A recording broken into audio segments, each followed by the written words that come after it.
நம்முடைய சம்பிரதாயத்திலே பிள்ளலோகாச்சாரியரை நாம் தேவப்பெருமாளுடைய அவதாரமாகவே போற்றுகிறோம்.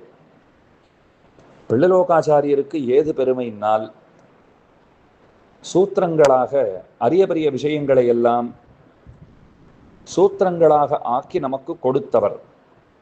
ஸ்ரீவச்சனபூஷண திவ்யசாஸ்திரமாகட்டும், முமுட்சுப்படி, தத்துவத்ரயம், இப்படி பல நூல்கள் சூத்திர வடிவிலே அவராலே அருளி செய்யப்பட்டிருக்கின்றன.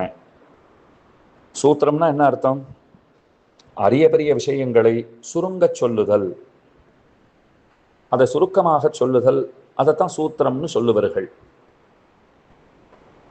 வேதாந்த பரம்பரைன்னு வந்தால் வியாசாச்சாரியருக்கு சூத்திரக்காரர் அப்படின்னு திருநாமம் உண்டு.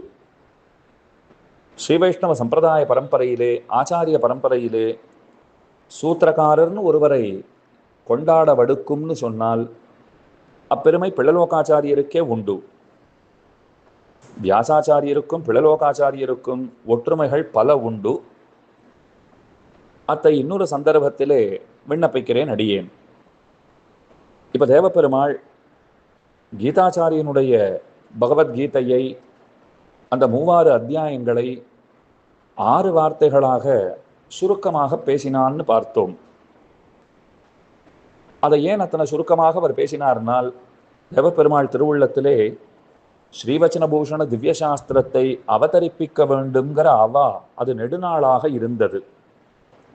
ஆனால் அது தன்னாலே முடியுமோன்னு அவனுக்கே ஒரு சந்தேகம் இருந்திருக்க கூடும். அதனால திருக்கச்சி நம்பிகள் வாயிலாக 6 வார்த்தைகளை, அரிய பெரிய அர்த்தங்களை தன்னகத்தே கொண்டிருக்கிற 6 வார்த்தைகளை அருளி செய்து சூத்திரங்களாக அரிய பெரிய அர்த்தங்களை தன்னால் சொல்ல முடியுங்கிற நம்பிக்கையை தனக்கே தந்து கொண்டான் தேவப்பெருமாள்னு சொல்லலாம். அதனால தான் அவரே மேலே பிள்ளலோகாச்சாரியராக திருவவதரித்து ரொம்ப ஆச்சரியமாக ஸ்ரீவச்சனபூஷண திவ்யசாஸ்திரத்தை நமக்கு தந்திருக்கிறார். இப்ப அந்த 6 வார்த்தைகளை ராமானுஜரிடத்திலே கொண்டு போய் சேர்த்தவர் திருக்கச்சி நம்பிகள். அந்த 6 வார்த்தைகள் ஸ்ரீ வைஷ்ணவ சம்பிரதாயத்திற்கே அடித்தளமாக, அடிப்படையாக அமைந்திருப்பவை.